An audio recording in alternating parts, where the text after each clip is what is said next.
মধ্যপ্রাচ্যে চলছে যুদ্ধের দামামা। একের পর এক যুদ্ধ যেন লেগেই আছে। ওই অঞ্চলের শান্তি শৃঙ্খলা এখন কেবলই স্বপ্ন মাত্র।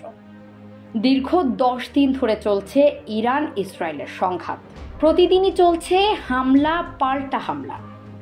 ইসরায়েলকেও দাঁত ভাঙা জবাব দিচ্ছে ইরান। কোথায় যাবে এই যুদ্ধের পরিণতি? তবে কি তৃতীয় বিশ্বযুদ্ধের সূচনা হতে যাচ্ছে? অনেকেই মনে করে ইসরায়েল মধ্যপ্রাচ্যের বিস্ফোরক।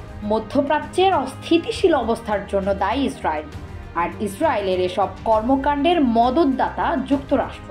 সেই সাথে ইউরোপীয় ইউনিয়ন ও পশ্চিমাদের পূর্ণ সমর্থন তো আছেই। গতকাল জাতিসংঘের অধিবেশনে বাকবিতণ্ডায় জড়ায় ইসরায়েল ও ইরানের প্রতিনিধিরা। এরই মধ্যে যুদ্ধের প্রস্তুতি নিয়েছে মধ্যপ্রাচ্যের আরেক দেশ তুরস্ক। সেই সাথে ইরানের পাশে দাঁড়াতে বলছে অন্যান্য দেশকে। আর এই চলমান অস্থিরতার মধ্যেই ফোনালাপ হয়েছে ইরানের প্রেসিডেন্ট মাসুদ পেজেশকিয়ান ও ফ্রান্সের প্রেসিডেন্ট ইমানুয়েল ম্যাক্রোর।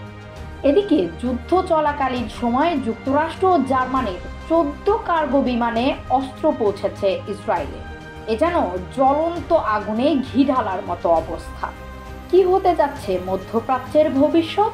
বিশ্লেষকদের মতে ইসরায়েল ইরান সংঘাত সহসা না থামলে ভুগবে মধ্যপ্রাচ্য সহ পুরো বিশ্ব।